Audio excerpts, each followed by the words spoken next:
د روژې دپاره یو دوه خبرې کوم. پلیز خیر خپلې روژې ټولې ښه سلامت ونیسئ او هیله کوم واده اورېده که منځونه درنه قضا شوي منځونه مو بېرته واده اورېد دا 10 ورځې دي دا مکمل خدای ته وسپارئ. که څوک کارونه هم کوئ واده اورېدي چوټي یې کوئ په څه خاطر باندې صفا خبره به کوو والله چې دی کور ته د ټولې 11 میاشتې مونږ واده اورېده رزق او دا او دا او دا راوړه او دا ولېږه او دلې ولېږه او دلې ولېږه په قرآن که بس دي په خدای کوي څوک هم بس شي. نو یو میاشت خپل ذکر او اسحاق وکئ واده روژې مې خو صحیح ونیسئ داسې نه چې ولا زه پکې ستړی شوم کور دپاره کار کوم واده محنت کوم او دا ختمه شوه. بله مسله مې د واده د افغانستان او د پاکستان او د دې پښتنو ته ده. زیاتره زموږ په کور کې به هم داسې کېده نو چې کومې ښځې واده اورېدې تاسو ته ټوله ورځ ته خو کوره اوده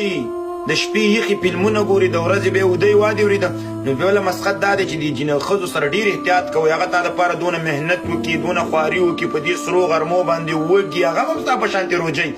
منډې ترلي وی واده اورېدې چې بیا درته ترکارۍ نه پخېږي ډوډۍ درته پخېږي په اخره کې ورته وایي چې ستا د مور داسې وکړم او تا داسې کړي او تا هغسې کړي او دا صحیح دې نه دي پخ کړی دا دې نه پخ کړی. نو اروپا کې خو دا سیستم نشته خو لکه پاکستان او افغانستان پښتنو ته نو پلیز ښه مینه محبت وله ورکئ ښه عزت وله ورکئ واده اورېده دغه ښځې دي چې تاسو ته واده اورېده دغونه کینې او پاڅي او دغونه منډې ترلې در سره وي او دغونه په تکلیف کېږي. هلکان خو صرف خوله بنده که مونځ کړی نه کړی واده یې کټ یې ځان اچولی اوده شوي